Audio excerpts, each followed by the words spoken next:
کہ انسان کے سامنے کوئی زندگی ہوتی ہے، کوئی مقصد ہوتا ہے زندگی کا، کوئی ہدف ہوتا ہے، تو پھر اسے یہ فیصلہ کرنا کہ کیا صحیح ہے کیا غلط ہے یہ آسان ہو جاتا ہے۔ اسے وقت کے ضائع ہونے کا بھی احساس ہوگا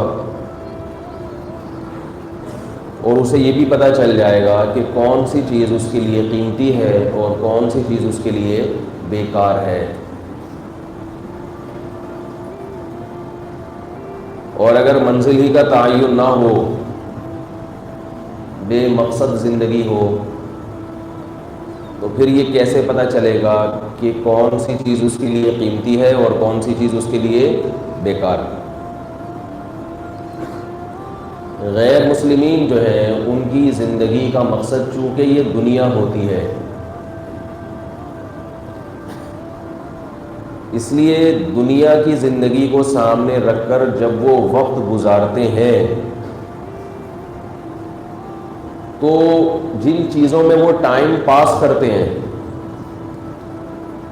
ان چیزوں کو سمجھ رہے ہوتے ہیں کہ ان میں ٹائم پاس کرنا وقت کا ضیاع نہیں ہے بلکہ وقت کو بچانا ہے، جبکہ ہمیں یہ لگ رہا ہوتا ہے کہ ان چیزوں میں ٹائم پاس کرنا وقت کو ضائع کرنا ہے۔ ایک مثال دیتا ہوں، انشاءاللہ اس سے بات سمجھ میں آئے گی۔ دیکھیے یہ جو طلبہ اسٹڈی کرتے ہیں یا آپ کمپنی میں کسی کمپنی میں آپ جاب کر رہے ہیں اور آپ کو ٹائم کے حساب سے پیسے ملتے ہیں، ایسا بھی ہوتا ہے بھائی پر گھنٹہ کام کے اتنے پیسے۔ اس دوران اگر نماز کا وقت آ جائے اور آپ نکل جائیں نماز کے لیے، آپ کا امتحان ہے، پیپر ہے، ایک ہفتے کے بعد آپ اس کی تیاری کر رہے ہیں، درمیان میں نماز کا ٹائم ہوا تو آپ چلے گئے کہاں؟ نماز کے لیے۔ تو یہ ٹائم آپ کا اسٹڈی میں نہیں لگ رہا، پڑھائی میں نہیں لگ رہا، آپ کو ایسا لگے گا کہ یہ ٹائم ضائع ہو رہا ہے،